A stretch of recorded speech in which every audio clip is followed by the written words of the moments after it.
hovering around the mid lane once again. They're setting up for the grubs with their priority that they have.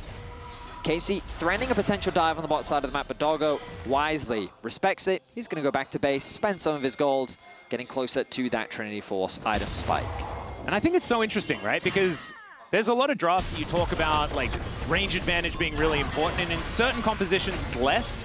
In this one, it feels like it's massive for this early game that is buying CFO so much time, right? Yep. The fact that Victor can get so much of his damage down without having to worry about an Aurora, who does benefit so much from being able to layer all of these combos over and over again to put pressure on her opposition, just isn't really a thing. And then on the bottom side of the map, Doggo as well, Mystic Shot, going to be able to outrange this Kai'Sa for sort of the neutral that they're playing down there.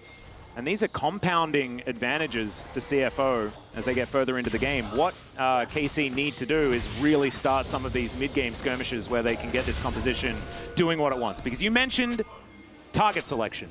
Cease and desist, very good at selecting target. Certainly is. You know? Yeah. I know that.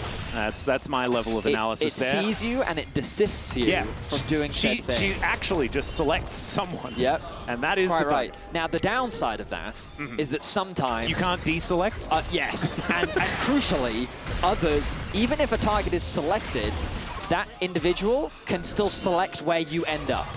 So if Ezreal presses E and flash, your destination is no longer your selection. Exactly. It's Ezreal's. Reminds me of Hecarim, you know, from back in the day, where he's like, I'm engaging, but then he's 7